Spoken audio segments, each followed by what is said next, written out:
5 सितंबर 2016 को रिलायंस जियो लॉन्च हुई और 3 साल के अंदर अंदर इंडिया की टॉप कंपनी बन गई। सब्सक्राइबर बेस की अगर हम बात करें तो जियो नंबर 1 पे आती है। जियो के 33 करोड़ से ज़्यादा कस्टमर्स हैं, सब्सक्राइबर्स हैं। उसके बाद आती है वोडाफोन आइडिया, उसके बाद आता है भारती एयरटेल और लास्ट में आता है BSNL। यही कुछ चुनिंदा कंपनीज बची कुची हैं हमारे देश में। तो सबसे ऊपर कौन आ गया? रिलायंस जियो। तो रिलायंस जियो ने ऐसा क्या किया कि वो 3 साल 4 साल के अंदर टॉप पे आ गया। बहुत सारी कंपनीज टॉप पे पहुंच भी नहीं पाई और रिलायंस जियो वहां पहुंच गया। वोडाफोन और आइडिया को मर्जर करना पड़ा, उसके बाद जाकर के उनके टोटल सब्सक्राइबर बेस उसके बाद भी जियो कंपनी से कम है। ऐसा जियो कंपनी ने क्या कर दिया? इसका सही जवाब ये होगा कि रिलायंस जियो कंपनी ने बहुत अच्छी प्लानिंग की। प्लानिंग, मैनेजमेंट का सबसे पहला फंक्शन है प्लानिंग। आपने देखा प्रॉपर प्लानिंग करके रिलायंस कंपनी कितनी सक्सेसफुल हो गई। हमारी लाइफ में भी प्लानिंग का बहुत इंपॉर्टेंस है। अगर आप चीज़ों को सही हिसाब से प्लान नहीं कीजिएगा तो कई बार आपको फेलियर मिलेगा, या अगर आप ये सोच रहे हैं कि आप लाइफ में कुछ हासिल नहीं कर पा रहे हैं या फेलियर महसूस कर रहे हैं, इसका मतलब ये है कि आपने सही प्लानिंग नहीं की। सही प्लानिंग का जो बैकअप होता है ना, वो उसके पीछे एक अच्छा खासा एक्सपीरियंस होता है, अच्छा खासा नॉलेज होता है। प्लानिंग करने के लिए भी आपको नॉलेज की ज़रूरत है। प्लानिंग बेसिक है क्या? अगर आप स्टूडेंट हैं, कॉमर्स पढ़ रहे हैं, क्लास 12th में हैं या मैनेजमेंट के स्टूडेंट्स हैं, तो प्लानिंग आपके लिए बहुत ज़रूरी है, क्योंकि आपका करियर, आपकी लाइफ प्रॉपर प्लानिंग के ऊपर डिपेंडेंट है। हर इंसान सही प्लानिंग नहीं कर सकता, ये भी बात फैक्ट है। लेकिन इसका मतलब ये नहीं कि आप सही प्लानिंग नहीं कर सकते, आप कर सकते हो। लेकिन इसके पीछे दो चीज़ें बहुत इंपॉर्टेंट है। पहली चीज़ क्या? पहली चीज़ एक्सपीरियंस। एक्सपीरियंस या तो हमारा एक्सपीरियंस हो, या तो हमारे टीचर्स का एक्सपीरियंस हो, हमारे सीनियर्स का एक्सपीरियंस हो। वो हमें जिस हिसाब से गाइड करेंगे, हम उस हिसाब से अपनी प्लानिंग करेंगे। दूसरी चीज़ परफेक्ट नॉलेज। उनके एक्सपीरियंस, अपने एक्सपीरियंस के बेसिस के ऊपर हम थोड़ा नॉलेज गैदर करेंगे और उस बेसिस के ऊपर हम प्रॉपर प्लानिंग कर सकते हैं। तो प्लानिंग होता क्या है? प्लानिंग की अगर हम बात करें तो प्लानिंग के बारे में कुछ स्टूडेंट्स का मानना यह है कि सर प्लानिंग इज थिंकिंग या planning is idea. What is idea? Idea is a thought process. What is idea? Idea is a thought process. Thought process मतलब हिंदी में कहते हैं विचार। जब हमें आइडिया की जरूरत होती है तो क्या आइडिया हमें मिलता है? जब जरूरत होती है कि चलो कुछ सोचते हैं, कुछ प्लान करते हैं, कुछ आइडिया नहीं आता, क्योंकि इट्स अ थॉट प्रोसेस। ये कभी भी आएगा, खाते आएगा, पीते आएगा, उसके बाद आप पढ़ रहे हो, पढ़ते पढ़ते आ जाएगा, और टीवी देखते देखते आइडिया आ जाएगा। तो आइडिया एक ऐसी चीज़ है जो थॉट प्रोसेस है, वो बुलाने पे नहीं आती, आओ आओ, वो आइडिया नहीं आएगा। तो आइडिया से थॉट प्रोसेस। तो व्हाट इज प्लानिंग? कुछ स्टूडेंट्स का मानना ये है कि जब भी मैं सवाल पूछता हूँ कि आपके हिसाब से प्लानिंग क्या है, तो ये कहते हैं कि sir it is deciding in advance. तो देखिए, डिसाइडिंग बाद में होगा, पहले होगा थिंकिंग इन एडवांस। क्या होगा सबसे पहले? Thinking in advance. चलिए शुरुआत करते हैं। हेलो डियर फ्रेंड्स, मेरा नाम है साहिल और आप देख रहे हैं एयू कॉमर्स स्कॉलर। और आज हम बात करेंगे प्लानिंग के बारे में, प्लानिंग के मतलब के बारे में, प्लानिंग की डेफिनेशन के बारे में, उसे समझेंगे। साथ ही साथ हम जानेंगे प्लानिंग का नाफीचा।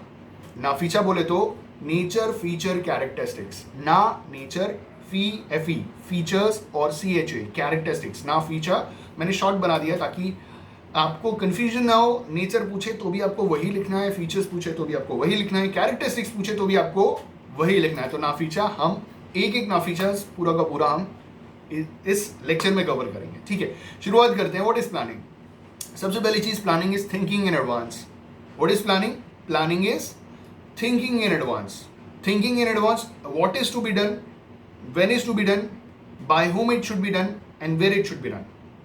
क्या करना है, कौन करेगा, कब करेगा, कहां करेगा, this is planning. Planning is an intellectual activity. Planning क्या है? Planning is an intellectual activity. मतलब प्लानिंग के लिए, प्लानिंग दिमाग से करने वाली चीज है। हायर इंटेलिजेंस लेवल की जरूरत पड़ती है। और हायर इंटेलिजेंस कैसे आता है? नॉलेज से आता है, पढ़ने से आता है, सीखने से आता है, चीजों को जानने से आता है। ठीक है, यही चीज मैं आपको बताना चाह रहा हूं कि अगर आप पढ़ते रहते हो, आप एक्सपीरियंस्ड हो, आपके पास नॉलेज है, तो आप एक्यूरेट प्लानिंग कर सकते हैं। आपका इंटेलिजेंस लेवल भी बढ़ जाएगा और उस बेसिस पे बहुत अच्छी प्लानिंग कर सकते हैं। तो what is planning? Planning is thinking in advance. हम एडवांस में चीज़ें प्लान करते हैं, हम एडवांस में चीज़ें सोचते हैं। ठीक, कि क्या करना है, कब करना है, what is to be done, when is to be done, कब करना है, by whom it should be done, कौन करेगा, and where it should be done, किस जगह पे करना है। This is planning. ठीक है, planning is an intellectual activity, planning दिमाग से करने वाली चीज़ है। और अगर साधारण भाषा में कहूँ तो planning bridges the gap between where we are today and where we want to reach in future. हम यहाँ हैं, हमें पहुँचना है यहाँ, तो ये जो गैप है इसे कौन कवर करता है, वो है प्लानिंग। प्लानिंग हेल्प करेगा कि आप इस पोजीशन से इस पोजीशन पे पहुंच जाओ बड़े आराम से। और यहाँ पहुंचने के लिए आपको प्रॉपर प्लानिंग की जरूरत है। अगर आपने प्लान गलत कर लिया तो आपका डायरेक्शन चेंज हो जाएगा, आप वहाँ कभी पहुंच नहीं पाओगे। आज अगर आप अपनी लाइफ में खुश नहीं हो और फेलियर महसूस करते हो, इसका मतलब ये है कि आपने प्लानिंग प्रॉपर की नहीं। इसका मतलब ये नहीं है कि आगे आप नहीं कर सकते। हमारे लाइफ ऐसी है कि हम चीज़ों को कई बार चेंज कर सकते हैं। तो आप चेंज करके देखिए, फिर से प्लानिंग करके देखिए। परेशान होकर हताश होकर के कुछ मिलेगा नहीं। Start from something else. आपने देखा होगा मैं पहले कैसे पढ़ाता था, मैं पेन पेपर लेके पढ़ाता था, फिर मैं लैपटॉप लेकर के पढ़ाने लगा, डिजिटल मोड, फिर मैंने बोर्ड लेकर के पढ़ाना शुरू कर दिया। अब मैं ऐसे फेस टू फेस लेक्चर्स लेना शुरू कर दिया। कीप ऑन चेंजिंग, कुछ नया इनोवेटिव करते हैं, कुछ नया सीखते हैं, कुछ नया लेकर के, कुछ नया आइडियाज़ लेकर के आइए, बड़ा अच्छा लगता है। ठीक है, ये है, दिस इज कॉल्ड प्लानिंग। तो प्लानिंग की डेफिनेशन होगी, planning is thinking in advance. अच्छा, प्लानिंग हम हमेशा उस चीज़ की करते हैं जो रिपीटेड नेचर का नहीं होता। ठीक है, जैसे एग्जांपल, आपकी मॉम का birthday and you have to celebrate. साल में एक बार बर्थडे आता है, आपने सेलिब्रेट करना है। कैसे आप सेलिब्रेट करेंगे, इसके लिए प्रॉपर प्लानिंग की ज़रूरत है। लेकिन आपको स्कूल, कॉलेज, ऑफिस जाना है, सुबह कितने बजे उठेंगे, कैसे तैयार होंगे, कैसे पहुंचेंगे, इसकी आप प्लानिंग नहीं करते हो, क्योंकि वो रिपीटेड नेचर का चीज़ है। तो प्लानिंग हम हमेशा उस चीज़ की करते हैं जो पहली बार हम करने जा रहे हैं, जिसको हमने पहले कभी किया नहीं है। या तो हमने सिर्फ सुना है या तो देखा है, लेकिन कभी किया नहीं, तो हम उसके लिए प्रॉपर प्लानिंग करेंगे। ठीक है, अब हम बात करते हैं कि प्लानिंग हम क्यों करते हैं। प्लानिंग बेसिकली हमें हेल्प करता है ऑब्जेक्टिव सेट करने के लिए। ठीक है, मतलब अब ये तो हो गई प्लानिंग। प्लानिंग क्या, हम नेचर फीचर कैरेक्टरिस्टिक्स पे आ जाते हैं जल्दी से। सबसे पहला नेचर फीचर कैरेक्टरिस्टिक क्या है प्लानिंग का, कि प्लानिंग कॉन्ट्रीब्यूट्स टू ऑब्जेक्टिव्स। मतलब प्लानिंग की मदद से आप क्या अचीव कर सकते हो, अपने ऑब्जेक्टिव सेट कर सकते हो और अपने ऑब्जेक्टिव को अटेन कर सकते हो। प्लानिंग हेल्प करता है कि आप अपने ऑब्जेक्टिव्स को डिटरमाइन करो। जैसे अगर आप स्टूडेंट हो तो आपका ऑब्जेक्टिव क्या है, अच्छे मार्क्स लाना, अच्छी जॉब लेना। ठीक है, प्लानिंग क्या मदद करता है कि वो जो ऑब्जेक्टिव आप सेट कर रहे हैं, उस ऑब्जेक्टिव को अटेन करने के लिए क्या मेथड्स की ज़रूरत है, कौन से मेथड्स की ज़रूरत है, किस प्रोसेस की ज़रूरत है, किस प्रोसीडिंग की ज़रूरत है, ये सारी चीज़ों में प्लानिंग आपकी बहुत मदद करता है। ठीक है, तो प्लानिंग का सबसे पहला ऑब्जेक्टिव क्या हो गया, planning contributes to objectives. Planning का सबसे पहला नेचर फीचर कैरेक्टरिस्टिक क्या है कि वो आपको ऑब्जेक्टिव सेट करने में मदद करता है। ठीक है, दूसरी चीज़ क्या है कि primacy of planning. Primacy of planning का मतलब क्या हुआ, मैनेजमेंट में सबसे पहली चीज़ क्या करते हैं हम, 5 फंक्शंस मैनेजमेंट के याद है ना आपको, planning, organizing, staffing, directing, controlling. Planning, organizing, staffing, directing, controlling. तो सबसे पहले हम क्या कर रहे हैं, प्लानिंग। क्या हम प्लानिंग के बिना ऑर्गेनाइजिंग कर सकते हैं, ऑर्गेनाइजिंग के बिना स्टाफिंग कर सकते हैं, स्टाफिंग के बिना डायरेक्टिंग कर सकते हैं, डायरेक्टिंग के बिना कंट्रोलिंग कर सकते हैं। तो सबसे पहली चीज़ क्या है कि प्लानिंग ज़रूरी है। प्लानिंग के बेसिस के ऊपर ऑर्गेनाइजिंग, ऑर्गेनाइजिंग के बेसिस के ऊपर स्टाफिंग, स्टाफिंग के बेसिस के ऊपर डायरेक्टिंग, डायरेक्टिंग के बेसिस के ऊपर कंट्रोलिंग। तो प्राइमेसी ऑफ प्लानिंग का मतलब यही हुआ कि प्लानिंग बहुत इंपॉर्टेंट एक फंक्शन है जिसे परफॉर्म करना बहुत ज़रूरी है, एडवांस में सोचना ज़रूरी है, और इसके बिना हम मैनेजमेंट के और कोई फंक्शन परफॉर्म नहीं कर सकते। तो this is called primacy of planning. तीसरा इंपॉर्टेंट पॉइंट क्या है नेचर फीचर कैरेक्टरिस्टिक का, कि it is forward looking. Forward looking का मतलब हम कभी प्लानिंग पास्ट के लिए नहीं करते, लेकिन पास्ट के एक्सपीरियंसेस के बेसिस के ऊपर हम फ्यूचर की प्लानिंग करते हैं। तो planning is always forward looking, भविष्य के बारे में सोचना। ठीक है, हमारा ये हमेशा फ्यूचरिस्टिक होता है।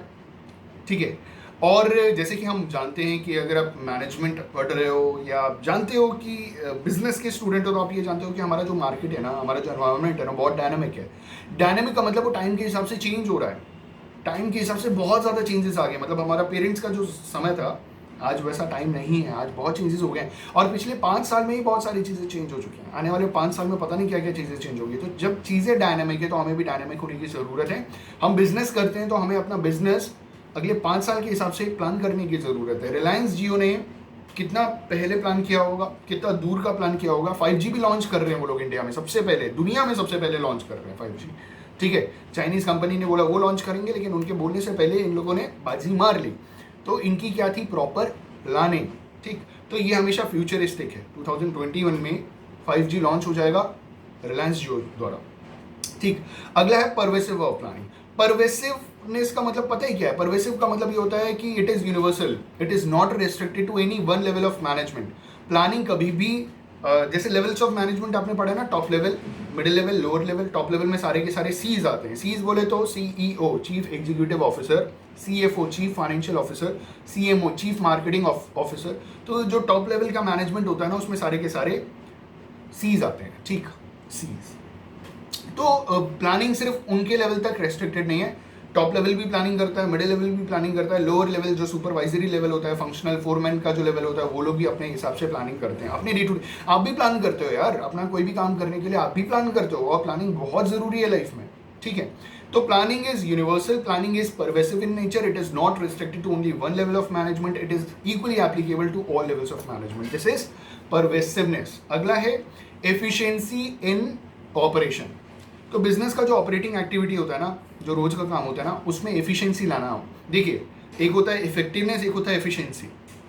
इफेक्टिवनेस का मतलब होता है completion of task on time, समय पे काम पूरा करना है इफेक्टिवनेस। एफिशिएंसी का मतलब ये होता है completion of task correctly with optimum utilisation of resources या with minimum wastage of resources. तो अगर आपने प्लानिंग कर रखी है तो रिसोर्सेज बर्बाद होंगे, इल्लेपो नहीं होंगे बर्बाद। ठीक, अगर आपने प्रॉपर प्लानिंग की है तो क्या रिसोर्सेज बर्बाद हो रहे हैं? क्या आपने रिसोर्स बर्बाद करने के लिए प्लानिंग की थी? हम प्लानिंग करते हैं अपने रिसोर्सेज को ऑप्टिमम यूटिलाइज करने के लिए, ज़्यादा से ज़्यादा इस्तेमाल करने के लिए, वेस्टेज को कम करने के लिए। तो जब ऑप्टिमम यूटिलाइजेशन ऑफ रिसोर्सेज होता है, रिसोर्सेज वेस्ट कम होते हैं, तो वहाँ पे क्या आ जाता है? वहाँ पे आ जाता है प्लानिंग में efficiency, that is efficiency in operations. ठीक है, तो ये हो गए हमारे 5 पॉइंट। छठा पॉइंट है हमारा इन्वॉल्व चॉइसेस। अब आप क्लास 12 में पढ़ते हो, क्लास 12 के बाद आपने क्या करना है? आप कुछ भी कर सकते हो अपनी लाइफ में, कुछ भी कर सकते हो। आप BA भी कर सकते हो, बिल्कुल। BA में बहुत सारे सब्जेक्ट्स हैं, 50 से ज़्यादा सब्जेक्ट्स हैं, आप उसे लेकर के पढ़ाई कर सकते हो। IAS की तैयारी कर सकते हो। ठीक, आप BCom कर सकते हो, आप BBA कर सकते हो, आप कुछ भी कर सकते हो। BBA के बाद आप MBA कर सकते हो, BBA के बाद BCom के बाद आप MBA कर सकते हो, BCom के बाद आप और क्या कर सकते हो? आप MCom कर सकते हो, उसके बाद PhD कर सकते हो, जैसे मैंने किया। ठीक, तो आपके पास बहुत सारी चॉइसेस है। आपको प्रॉपर प्लान करना है कि जिंदगी में क्या करना है, क्या इंटरेस्ट है, इंटरेस्ट के बेसिस के ऊपर आप प्लान कीजिए, उसके बेसिस के ऊपर आप हर एक चीज़ को डिसाइड कीजिए। तो डिसाइडिंग इन एडवांस जो बात कही थी ना, वो यहीं आती है कि जहाँ पे आपके पास चॉइस है, BA, BCom, BBA और क्या था, और जो भी था। ठीक, तो इनमें से एक को चूज कर, हाँ आप CA भी ऑप्ट कर सकते हो, CS भी ऑप्ट कर सकते हो, बहुत सारे ऑप्शन है। आपने मान लीजिए CA ऑप्ट कर लिया, ठीक, चार्टर्ड अकाउंटेंसी ऑप्ट कर लिया, तो बहुत सारे ऑप्शंस में से एक को ऑप्ट करना इन्वॉल्व चॉइसेस। मतलब इतने सारे ऑल्टरनेटिव्स मिल गए आपको, तभी तो आप ऑप्ट कर रहे हो। अगर ऑल्टरनेटिव्स नहीं होते, आप चॉइस कर पाते, आप प्लानिंग कर पाते? बिल्कुल नहीं। ठीक है, तो जब आपके पास ऑल्टरनेटिव्स हैं, जब आपके पास चॉइसेस हैं, तभी आप करोगे प्लानिंग। जब चॉइस ही नहीं है तो क्या कीजिएगा? क्या 11th-12th में अकाउंटेंसी को छोड़ करके और कोई सब्जेक्ट ऑप्ट कर सकते थे आप? बिना अकाउंट्स पढ़े आप कॉमर्स पढ़ सकते हैं क्या? कोई चॉइस नहीं हमारे पास, हमें पढ़ना पड़ेगा। ठीक है, तो प्लानिंग इन्वॉल्व चॉइसेस। तो जहाँ चॉइस है वहाँ हम प्लानिंग करेंगे, जहाँ चॉइसेस नहीं हो वहाँ हम प्लानिंग भी नहीं कर सकते। तो प्लानिंग कैसे चॉइस के लिए हेल्प करता है, हेल्पफुल होता है, और इसी में हम डिसीजन मेकिंग भी करते हैं। आपने देखा ना कि मैंने CA चूज़ कर लिया, मैंने बाकी चीज़ों को छोड़ दिया और मैंने CA चूज़ कर लिया, तो this is called deciding in advance. तो यहाँ पे आता है डिसाइडिंग इन एडवांस हमारे ऑल्टरनेटिव्स के बीच में। तो 6 पॉइंट हो गए। 7वां पॉइंट जो है हमारा वो ये है कि it's a continuous process. Planning is continuous process, planning is continuous process या planning is never ending process. कैसे प्लानिंग इज कंटिन्यूस प्रोसेस? इसका मतलब ये है कि क्या हमारी लाइफ खत्म हो गई, हमने 10th पास कर लिया, लाइफ खत्म हो गई ना, फिर हमने 12th के लिए प्लान किया, 12th कर लिया, लाइफ खत्म हो गई? नहीं, फिर हमने ग्रेजुएशन के लिए प्लान किया, ग्रेजुएशन के बाद पोस्ट ग्रेजुएशन MBA के लिए प्लान किया, फिर किस कंपनी में काम करेंगे उसके लिए प्लान किया, फिर अपने फ्यूचर के बारे में प्लान किया, कंपनी में बड़े लेवल पे पहुंचने के लिए प्लान किया, हमने कंपनी स्विच करने की। तो this is never ending process, ये कभी खत्म नहीं होता। हमारा जो एनवायरनमेंट है बहुत डायनामिक है, मैं पहले भी बता चुका हूँ। मैनेजमेंट हमें ये बताता है ना कि हमारा जो एनवायरनमेंट है बहुत डायनामिक है और ये टाइम के हिसाब से बहुत जल्दी चेंज हो रहा है। ठीक, तो ये जो एनवायरनमेंट चेंज हो रहा है तो हमें भी खुद को चेंज करने की ज़रूरत है। अगर हम चेंज नहीं करेंगे तो हम पीछे रह जाएंगे। ठीक है, एग्जाम्पल के तौर पे 2 छोटे छोटे बच्चे हैं। एक बच्चा बहुत छोटा बच्चा है, उसको YouTube ऑपरेट करना आता है, दूसरे को नहीं आता, ये पीछे रह गया। आज आप देख रहे हो मार्केट में या अपने ही एनवायरनमेंट में आप देखिए आसपास छोटे छोटे बच्चों को यूट्यूब चलाना था। आप जब छोटे थे आपको आता था? आपके पेरेंट्स को आता है कि अच्छी तरीके से ऑपरेट करना? क्या वो सारा सोशल मीडिया जो अकाउंट है, प्रोफाइल्स हैं, उन्होंने बना रखा है? क्या वो ट्विटर, लिंक्डइन हर जगह पे मौजूद हैं? क्या उनको हर एक चीज़ आती है जो चीज़ आपको आती है? नहीं। तो कहीं ना कहीं वो आपसे थोड़ा सा पीछे है। तो हमें डायनामिक होने की ज़रूरत है, हमें टाइम के हिसाब से खुद को चेंज करने की ज़रूरत है। अगर हम खुद को चेंज नहीं कर पाएंगे तो हम कहीं ना कहीं पीछे रह जाएंगे इस दुनिया की रेस में। ठीक है, तो हमें वर्सेटाइल होने की ज़रूरत है। तो प्लानिंग आपको क्या मदद करता है? प्लानिंग आपको कंटिन्यूसली चेंज होने के लिए मदद करता है। तो planning is a continuous process. ठीक है, it is never ending process. कोई प्रोडक्ट लॉन्च किया, वो कैसे मार्केट में टॉप पे आएगा? वो टॉप पे नहीं आ रहा तो प्लानिंग करेंगे। वो टॉप पे आ गया तो फिर प्लानिंग करेंगे कोई नए प्रोडक्ट के बारे में। आप मेरी बात समझ रहे हैं? तो ये सारी चीज़ें हैं प्लानिंग। लास्ट जो है हमारा point number 8, that is planning is an intellectual process. Planning is an intellectual, मैंने आपको स्टार्टिंग में बोला planning is an intellectual process, दिमाग से करने वाली चीज़। हायर थिंकिंग लेवल की ज़रूरत है, हर इंसान प्लान नहीं कर सकता। ठीक है, इसका मतलब ये नहीं है कि उस हर इंसान की कैटेगरी में आप आते हो। आप प्लानिंग कर सकते हो। कैसे प्लानिंग कर सकते हो? एक्सपीरियंस के बेसिस के ऊपर। एक्सपीरियंस अपना भी हो सकता है, दूसरे का भी एक्सपीरियंस हो सकता है। दूसरा कि परफेक्ट नॉलेज हो, किसी चीज़ के बारे में जानकारी हो तो आप प्रॉपर प्लानिंग कर सकते हैं। ठीक है, तो planning is N mental exercise, intellectual तो मेंटल एक्सरसाइज। ठीक है, हाई लेवल ऑफ थिंकिंग की ज़रूरत होती है और एक अच्छे इंटेलिजेंस की ज़रूरत होती है। तो इस बेसिस पे हम प्लानिंग कर सकते हैं। और planning is an art. Planning करते जाइए, आप बहुत अच्छे हो जाएंगे, उसमें एक्सेल हो जाएंगे। ठीक है, I just hope and believe कि प्लानिंग का मतलब समझ में आ गया। प्लानिंग का नेचर, फीचर, कैरेक्टरिस्टिक्स, जिसे मैं ना फीचर बोलता हूँ, वो समझ में आ गया। सारे पॉइंट्स क्लियर हैं। किसी पॉइंट में कोई दिक्कत हो तो प्लीज़ कमेंट करके बताइएगा। और थैंक यू सो मच इतना प्यार देने के लिए। आपके कमेंट्स मुझे मिलते हैं और मुझे बहुत अच्छा लगता है। इट इज़ माई मोटिवेशन कि आप लोग इतना सहयोग कर रहे हैं, इतना प्यार कर रहे हैं। और आप जो कमेंट करके अपने टॉपिक्स बता रहे हैं, मैं बहुत जल्द उनके ऊपर भी वीडियोस लाने की पूरी कोशिश करूंगा। Thank you so much, have a good day. Video से कुछ सीखने को मिला हो तो प्लीज़ लाइक करके ज़रूर जाइएगा। Thank you, have a good day, bye bye, take care.